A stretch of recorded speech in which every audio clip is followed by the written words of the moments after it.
Le concept du mortel fait référence à la nature humaine et à son identité psychique.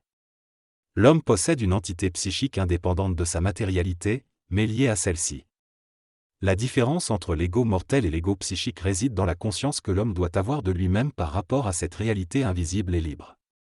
Le système nerveux de l'homme est utilisé par cette entité psychique pour perfectionner la matière mentale, astrale, vitale et physique de l'être humain. Il existe une limite où l'homme ne peut plus supporter d'être utilisé par cette partie psychique, ce qui soulève la question de la liberté de l'homme face à cette utilisation. Des éléments n'ont jamais été expliqués à l'homme car il n'était pas suffisamment évolué pour les comprendre, notamment la nature complexe de son propre phénomène et sa dépendance vis-à-vis d'une autre réalité.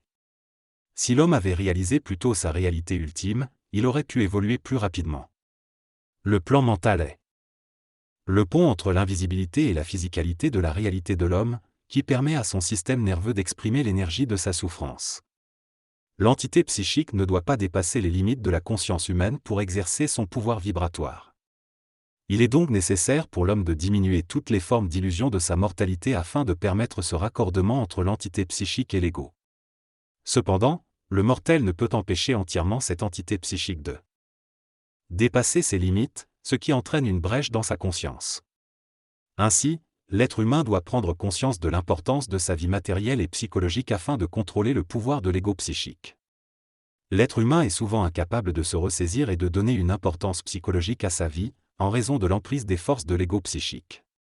Pourtant, il doit réaliser que cette importance doit lui revenir et être intégrée de manière consciente, en comprenant les aspects psychologiques de son intelligence. Sinon, il risque de vivre une vie déséquilibrée et malheureuse. Il est essentiel de respecter le système nerveux de l'homme, car c'est par lui que tout se joue dans sa vie. Lorsque le système nerveux est soumis à une tension excessive, l'homme devient fou ou intelligent à un autre niveau. Pour atteindre la transmutation de l'ego, il faut prendre soin du système nerveux et ne pas laisser l'ego psychique le contrôler complètement. L'homme a perdu le contact avec son système nerveux à cause de sa spiritualité, mais il doit le retrouver car c'est sa réalité électrique. Cette réalité électrique est aussi la mesure de l'intensité de sa conscience et du courant d'énergie entre l'ego psychique et le mortel. L'homme doit comprendre le lien entre son énergie et son ego pour manifester pleinement son être. Tant qu'il n'aura pas compris les lois de son énergie, il ne pourra contempler que sa mortalité dans sa conscience et sera manipulé par les forces inconscientes de la pensée. Il doit traverser le monde de la pensée pour réunir tous les attributs de sa conscience créative. Dans ce texte, il est expliqué que le monde de la pensée subjective ne correspond pas à la véritable nature de l'esprit humain. Celui-ci est en réalité une forme d'énergie pure qui doit traverser l'univers de la pensée subjective pour revenir à sa source, à sa réalité psychique et énergétique pure. Cela permet à l'individu d'acquérir une conscience supérieure et d'explorer l'absolu. Cependant, la plupart des êtres humains sont attachés au monde de la pensée conditionnée par l'émotion, ce qui les empêche d'élever leur conscience au-delà d'un certain point. Ils sont plus préoccupés par les aspects matériels de la vie et ne parviennent pas à reconnaître la réalité supérieure qui existe en eux. Pourtant, intégrer leurs forces leur permettrait d'accéder à une nouvelle conscience et de se propulser vers une évolution personnelle. Il est également souligné que l'individu est parfait dans son action et qu'il doit apprendre à transposer l'énergie de son mental en énergie créative. Cela lui permettrait de se créer une doublure matérielle de sa réalité transcendantale et de devenir conscient de sa qualité absolue.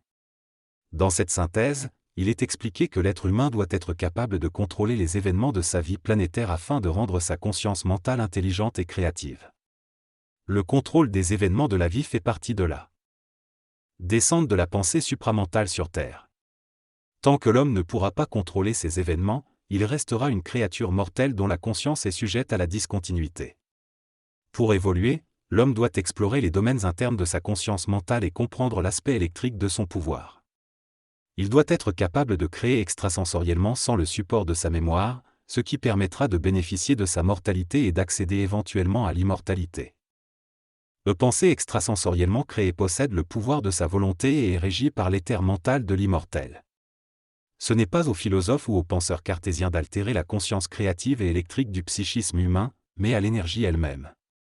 L'homme doit découvrir en lui-même les aspects occultes de l'énergie mentale pour faire apparaître le pouvoir de sa lumière sur Terre, ce qui sera essentiel à la survie et à la continuité de la civilisation humaine. La conscience. pur se manifestera dans des conditions occultes non reconnaissables à partir des plans plus bas de conscience. La conscience humaine est capable de se développer et de s'élever vers une conscience cosmique. Pour cela, l'être humain doit apprendre à se retirer de l'agitation du mental et à cultiver une paix intérieure. Il doit également développer son système nerveux et élargir sa radiation afin de permettre une réorganisation atomique de sa conscience.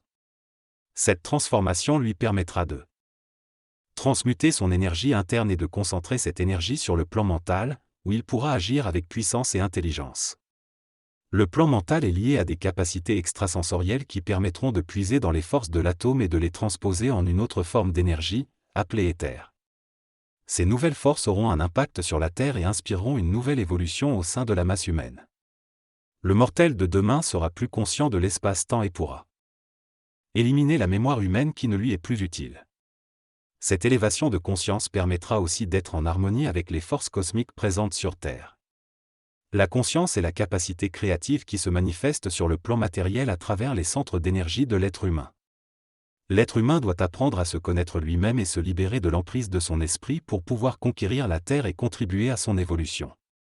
La science cosmique lui permettra de réorganiser les forces sociales et d'intervenir dans l'évolution des peuples et des nations.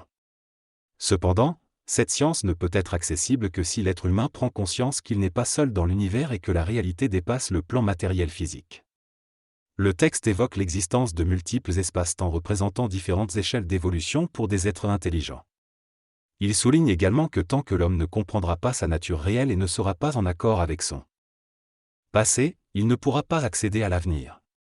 Cela implique qu'il devra se séparer de ceux qui sont retardataires dans leur évolution. Le texte insiste sur le fait que l'homme n'est pas réellement mortel, mais qu'il vit l'expérience de la mortalité. Il parle également de forces créatives et dégénératives et de la nécessité pour l'homme évolué de vivre de son énergie pour neutraliser les forces destructrices. Il souligne que la vie sur Terre ne pourra pas être contrôlée par les gouvernements et que l'espoir est une illusion pour ceux qui sont pauvres en esprit.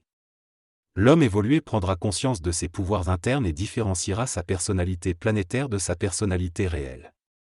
Il devra devenir émetteur plutôt que récepteur, et utiliser son énergie créative plutôt que d'être influencé par des forces dégénératives. Le texte évoque l'utilisation des matières subtiles de l'esprit par les forces de la lumière pour construire un univers conforme à leur intelligence. Le mortel conscient devra apprendre à dominer la matière et à utiliser l'énergie de son esprit de manière créative. La pensée supramentale sera une étape de l'évolution et conduira à la conscience télépathique collective. L'homme évolué sera alors capable de commander à la matière et de manifester le pouvoir de la conscience nouvelle sur le globe. L'individu doit se concentrer sur lui-même et apprendre à maîtriser son énergie. À travers cette concentration, il créera un vortex d'énergie qui servira l'humanité plutôt que de le contrôler. Lorsque l'individu se libérera des formes socialisantes de sa mémoire, il atteindra une individualité cosmique et se transformera en surhomme, l'homme réel de l'ère du Verseau. Cette transition sera difficile car l'individu devra développer une nouvelle intelligence et conscience, mais elle lui permettra de reconnaître sa place dans le cosmos visible et invisible. En prenant conscience de son énergie, l'individu transcendra sa mortalité et se sentira immortel, définissant ainsi sa propre réalité. À terme, l'individu évolué ne se reconnaîtra plus dans la conscience limitée de l'humanité actuelle, mais accédera à une conscience élargie et comprendra les aspects occultes et évolutifs de l'humanité. Cette conscience l'amènera à une vie morontielle, en relation créative avec les plans et espaces parallèles du cosmos.